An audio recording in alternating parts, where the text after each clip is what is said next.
And for the Hansard record, if you could please give your name and state the capacity in which you appear. Thank you, Senator. My name is David Heindel. I'm the Secretary-Treasurer for the Seafarers International Union in North America.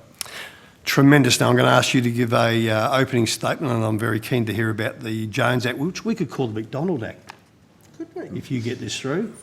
Okay. I was Promises, going to call it the promises. Stirl Act or something, but Mr. Heindel, please. Dave, fire away, please. Okay, thank you, Senator. Thanks for having me here today to address cabotage and the national and economic security benefits of such laws, such as the Merchant Marine Act of 1920. We call it the Jones Act, but officially it's the Merchant Marine Act of 1920. We happen to be celebrating our 100th year this year, and we look forward to the activities that will be taking place this year. Just as a byproduct, we understand some of our friends, or I should say opponents to the Jones Act, they're actually going to try to take us down this year, but many have tried in the past, and we think that we'll survive 2020. However, first, let me say that it's been painful to witness the news with the continuing tragedy that has been unfolding here with the wildfires. The loss of life and property is horrifying, and my heartfelt support goes out to all the Australian people. And I would like to give my vote of thanks to the men and women fighting these fires, and they certainly deserve all the recognition and our utmost respect. As I said, my name is Dave Heindel. I served on U.S. flag merchant ships from 1973 until 1980 when I came ashore for my union. And for the last 40 years, I've held numerous posts within the union, including that of my current position. And in addition to having my duties with the SIU, I also serve as the chairman of the Seafarers section for the International Transport Workers Federation.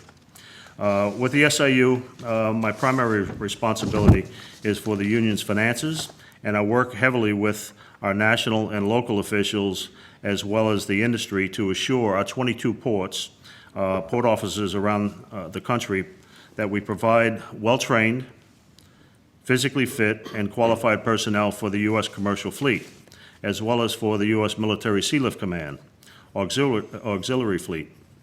I routinely work with our commercial maritime ministry partners, including Jones Act operators, to develop and build an infrastructure that is critical to manning U.S. flag vessels as part of our national defense strategy. From my experience, a strong American maritime industry is vital to the economic, homeland, and national security interest of the United States. The U.S. flag commercial maritime fleet provides crucial capacity in terms of trained, experienced seafarers for vessels in times of war or national emergency. By working in tandem with U.S. flag ship owners and operators, both domestic and foreign-going, we assure America's ability to be ready in times of need. U.S. mariners, all of which can be called upon in times of national emergency. Ultimately, a strong U.S. merchant marine is vital to the U.S. national security interest in peacetime and wartime. In the U.S., a key component that helps maintain U.S. national security is strong national cabotage laws, commonly referred to as the Jones Act. The U.S. Department of Defense and the U.S. Navy have consistently emphasized the fundamental importance of maintaining a strong domestic maritime fleet, as well as a strong shipbuilding industry. For example, retaining our ability to construct and maintain military useful commercial vessels has added benefit of boosting U.S. sealift capacity, along with other strategic assets that would be lost without the Jones Act. As a little background, the Jones Act and related maritime cabotage laws require that waterborne cargo and passengers moving between ports in the United States must be transported on vessels that are owned by U.S. citizens, built by U.S. shipyards, and documented under U.S. laws. As a result, such vessels are wholly subject to U.S. laws, including that of requiring employment of U.S. citizen crews. Defining cabotage is not easy, as you have heard here today by Ms. Fitzpatrick. There are numerous forms, as you have already heard, While one size does not fit all, cabotage is in place in 91 UN member states. Put another way, 65% of the countries that could have cabotage do have cabotage. I believe the U.S. cabotage is probably the most purest cabotage that exists. But again, one size does not fit all. The U.S. is unique, as you know, that we not only protect our homeland, but we also support our allies. While we do not enjoy much bipartisanship in the United States these days, the Jones Act has consistently had bipartisan support on both sides of the aisle since its inception. Every U.S. president has supported it unequivocally since Woodrow Wilson. Moreover, the United States Congress as a whole points out that the national security benefits of the U.S. domestic maritime industry and the Jones Act are unquestioned. The law itself also reiterates that the Jones Act and the American domestic maritime industry are vital to the national security and economic vitality of the United States and the efficient operation of the United States transportation system. Here are just a few noteworthy statistics related to U.S. cabotage. Of the domestic maritime industry's vessels, 70% are available for use in supporting the U.S. military. Despite the utility of large airplanes, 95% of the equipment our military needs is best moved by water. The domestic ocean-going fleet represents 36% of all U.S. flagged commercial container ships, 35% of all U.S. flag roll-on, roll-off ships, and 90% of all U.S. flag product tankers. Vessels for domestic waterborne commerce represents approximately 35% of all U.S. commercial shipbuilding, and this helps maintain the skills and shipyard capacity needed to build and repair all of the vessels, including those of the military. 9 out of 10 American professionals, mariners, work in the domestic trades in the United States.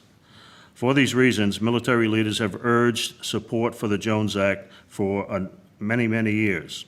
Our domestic maritime cabotage laws support 40,000 American vessels built in U.S. shipyards.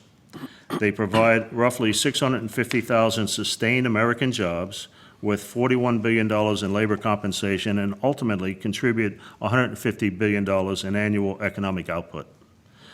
Civilian leaders within the U.S. government also recognize the role that the Jones Act plays in bolstering this industry. The benefits of the Jones Act are not limited to the economic and national security. The Jones Act also helps to secure America's borders.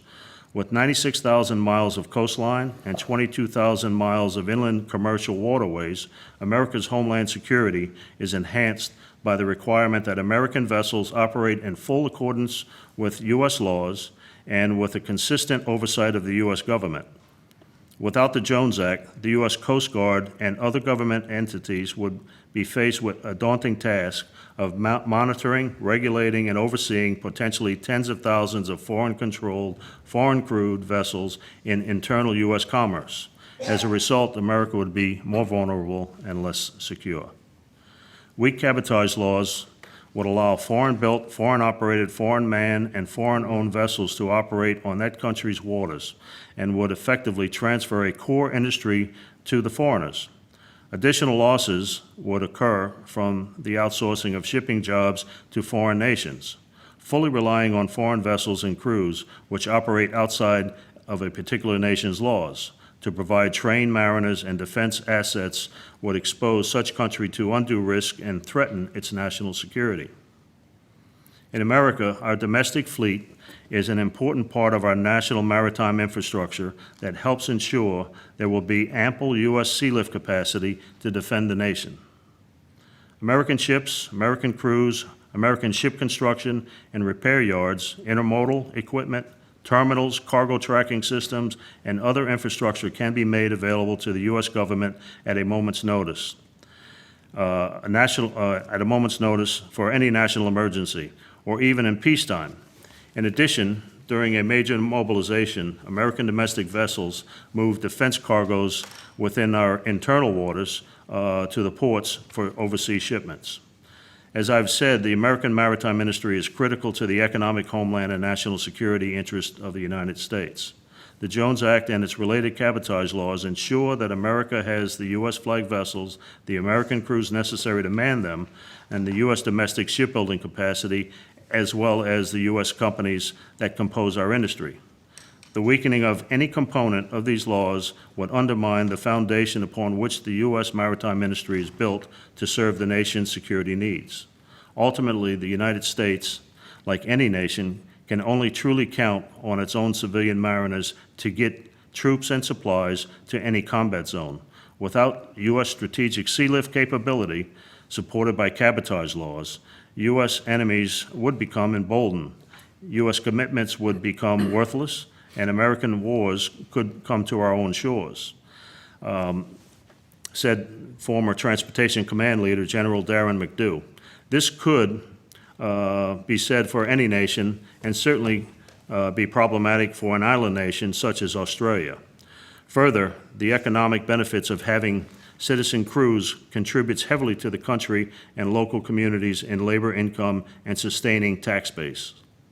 Maintaining strong cabotage laws ensures that current and future generations of any country's merchant marine can support it in peacetime and in wartime, when required to do so on national flag vessels. Without such laws, a country risks signing away its remaining sea lift capacity to foreign flag interests by outsourcing its ability to carry a nation's cargo. It also would result in the destruction of an industrial base which relies on commercial as well as military to sustain itself. Not to sound too hawkish, but it is well known that China's growing commercial and military sea power are carefully planned to support one another, giving China the ability to control or even halt shipping of essential goods by other nations. Nearly 30% of global trade currently passes through the South China Sea. China has now the potential to implement a strategy which is called sea strangulation.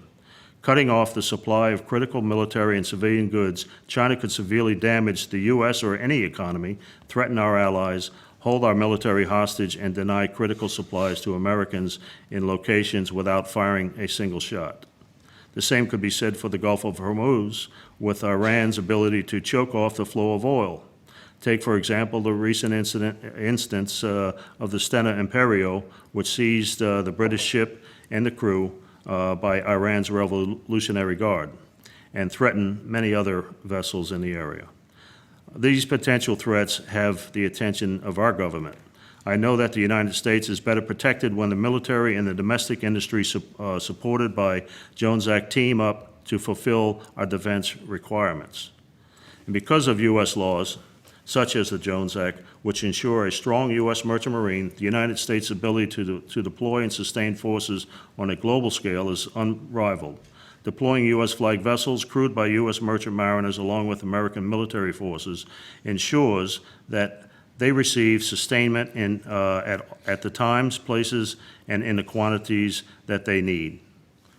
Finally, Mr. Chairman and other senators, I believe it's vital that all parties, including the industry, labor, and government, working together to achieve goals of a nation. Cabotage is one component to achieve national and economic security.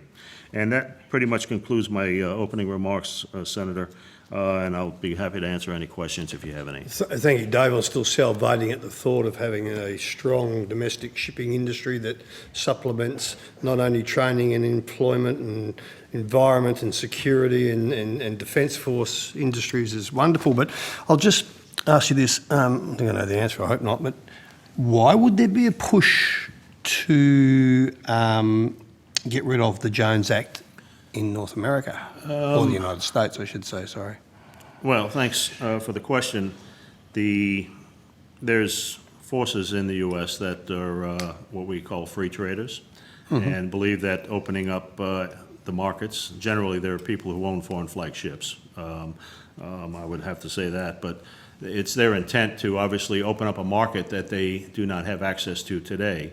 And they make the arguments that the cost of operating a foreign flag ship is cheaper than a U.S. flag ship, which we know that. But studies have shown, which I'd be happy to provide to you, studies have shown that the cost may be cheap at the beginning, but it's not long before they start charging American rates once they get into the market. American transport rates, Yes. but yeah, okay.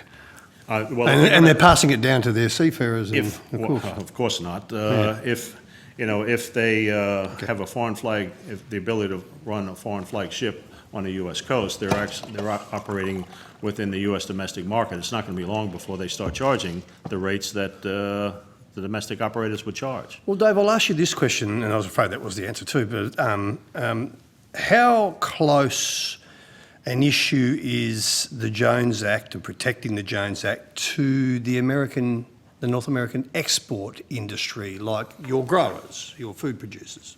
I mean, would If they... I understand the question, one has nothing to do with the other. No, I understand, but do they... What I'm trying to say is, but would it not be in the best interest of America's food producers too to have a safe and sustainable domestic industry? Does it supplement? Because they aren't affected. They can ship their goods, and import and export is still foreign flagged and all sorts of stuff. But are they supportive of the Jones Act because it protects them along the way as well? There's groups of, say, farmers. Generally, it's the local farmers that support the domestic trades. There is a number of large multinational corporations that actually are probably the bulk of the farmers today within the U.S. that would challenge it if they could. The problem is that in order to get, say, grain from the heartlands of the U.S. has to come down the Mississippi River or one of the tributaries to get to a port. That obviously is on U.S. vessels.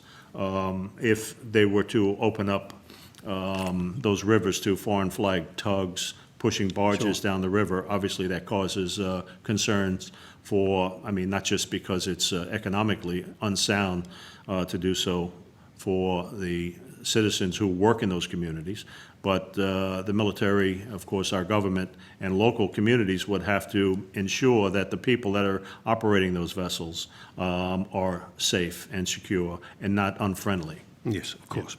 Senator McDonald, Senator Rennick, did you, Senator Sheldon? Yes. I knew you would. I just thought I'd get in before you about the farmers. I can see that. Terrific, thank you. So while you've been talking, I've been Googling. It's such a great resource, isn't it, Google? So It sure is. I now know that it was Wesley Jones who got the Act passed in 1920. That's right. Read all sorts of interesting things. And I certainly understand the emotive argument of having your own providers. I mean, it is similar to the fight that I'm having at the moment to keep dairy farmers, Australian dairy farmers, going. So I have a lot of sympathy for what you're talking about. I also understand the challenge, though, of consumers in Australia say, well, why do we have to pay more for having Australian grown and Australian owned? And of course, I just say, well, because it's important. It's important to Australia. But tell me, how do you explain that, the costs? I appreciate that you're saying that it wouldn't be long before the overseas shipping costs would become the same as what the US is charging now. Tell me more about why it's important, as opposed to just the national security stuff, because I see it's also been waived several times during the last few years. Every time you have a hurricane, you waive the laws.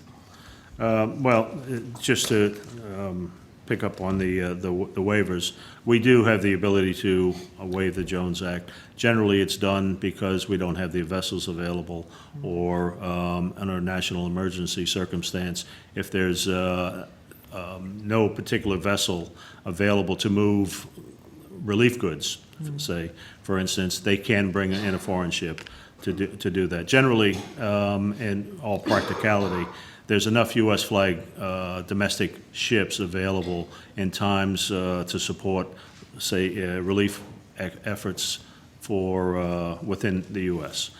Generally, what happens is certain individuals go forward and say, we have ships available to move this. You have a crisis on your hands. Waive the Jones Act, we'll give you 2 ships and operate. And generally, it's done for maybe 7 days, 10 days, and not much effort is there. All that is really happening with that is certain foreign operators are trying to get the door open, kick the door open, as we like to say. But, I mean, it is there. The ability to waive it is important. We do not argue that we shouldn't waive it when there's a time of a national emergency. However, the only thing we ask is that it's restricted to a time frame. And if we have a vessel available, maybe the vessel they need may be up in Boston and they need it in Texas. If they need it immediately and our vessel can't get there, hey, do what you got to do to move the cargo for the people. But other than that, we just ask that it be on a limited basis.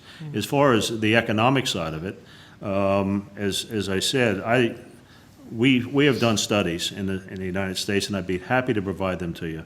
But the cost of doing business with a U.S. flag carrier versus a foreign carrier is minuscule. When it Well, we'd like to have that, please. I will be happy. It's a PricewaterhouseCoopers study.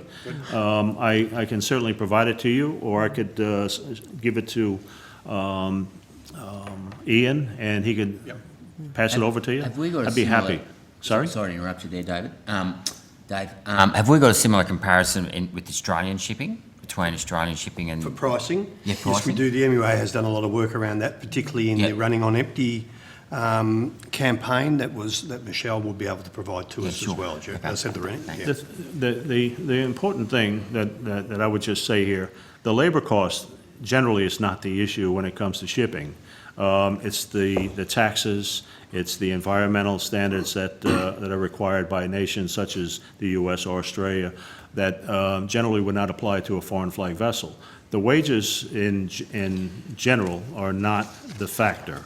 It shouldn't become a factor. There may be a little bit more cost, but in the scheme of the overall cost of the operation of the vessel, it's minuscule. And that you'll see in the report. That's in the overall operation of the vessel? Yes. Yes, okay. So when you talk about the environmental standards and the taxes that are applied, are you saying that the overseas flagged vessels are not subject to the same taxes and standards that a US vessel is when you're in US waters? No. They fall under the laws of the flag state. Right. So, So Monrovia or... the only Pakistan. thing that would apply to a foreign flag vessel when it comes into the U.S. today, and I'm not talking about a vessel that is waived, but if they come in, they would fall under our environmental laws and environmental and safety laws while they're in port. When they leave port, the flag state rules apply. when they get out to international waters? Yeah, when they go outside the, say what is it, 60 miles, And in Australia, sorry, Dave, it's 3 miles. 3 miles. Is that right? Yes. Yeah, 12 miles, Still ours three, is 12. certainly in West Australia. I don't think it's much more over here. Yeah, Right. that's right. Thank you. Senator Sheldon. Just g'day, Dave. Hey, how you doing? Quick question. Just the regard bipartisan support in Congress, political support. What's the range of political support for the Jones Act, and what's the degree of support amongst the community? Like, if you've done polling, and if you the broader American US community about what their views are about protecting national security questions on the Jones Act and such like. Well, generally the support that we get, the bipartisan support that we get, are from individuals, whether it's Congress or senators, that feel a need that it's important to make sure that we have the competencies as well as the shipbuilding capacity, and to have U.S. flag vessels available for times of national emergency. It's all tied to the military support as far as bipartisan support. The Democrats generally will support us because it's an issue of jobs. It's an issue of making sure that there's the ability to put people to work. The Republican side is a bit more hawkish. It's all about the military side. So that's how we have basically managed to have bipartisan support. And as far as studies to support that, I mean, there are ample studies available. Too many to mention here, but there are enough there's enough documentation out there to show that there is support. The bulk of the domestic trades in the U.S., aside from the product tankers running heating oil and such up and down the coast of the continental U.S., most of the trade that we have in the Jones Act is vessels running from the mainland to Puerto Rico, the mainland to Hawaii, the mainland to Alaska. That's the bulk of the domestic waterborne transportation, or the Jones Act. The other stuff would be basically tankers running all over the United States. As far as container ships go, ro-ros, they all run to Puerto Rico, Hawaii, and Alaska. And obviously the foreign interests are trying to attack those and say, basically making an argument that that vessel runs with U.S. crews and all of the U.S. Requirements make that ship too costly when we could operate at maybe a fraction of the cost. So would you call that your blue water fleet? Well, it's all blue water to us as far as ships running the coast. Oh, all right. Brown water would be the tugs and that sort of thing. Sorry, Senator. You're right. Okay, can I just ask, I didn't want to cut you off, sorry, Tony. Dave, I just want to ask one last question, if I may, and we'll really appreciate it, and we'll certainly catch up and have a lot more conversation. But here in Australia, we have a situation which I fully endorse, and it's probably one of the best kept secrets, and it shouldn't be. But when a defence vessel is built and before it's commissioned and handed over to the Navy here in Australia, it is the Merchant Navy that do all the sea trials. And of course, we need that skill set, Right. okay, to do all that, and you would know that, and you know this better than me. Is that the same as the United States? Generally, for the vessels that would be used in war, no, that would strictly be Navy personnel. Okay. As far as the vessels that would be tending to the military vessels, they would, when they christen those or put them in active duty, they would utilize mariner crews. It could be commercial Right. mariners, or it could be what we call the CivMars, or civilian mariners, which they're two separate. They work strictly on military tenders. Sure. And then there's a commercial fleet that augment the military sea lift command. And you said there was, did I pick this up, 900,000 employees in shipbuilding in the US? Did you I didn't say that. No, what did you? No, there's approximately 650,000 people that are working in maritime. That's shipyards, that's mariners, obviously repair. Right, okay, Yeah. sorry, 650. About 650,000 jobs related to the maritime I industry. believe the Australians are pretty big over there somewhere, aren't they? The Australians? Yeah, there's an Australian company. Yeah. I'm not sure. There you go, we're sneaking up on you, mate. Yeah, we've infiltrated. If you want to put a U.S. flag on any vessel, we'll be happy to take you.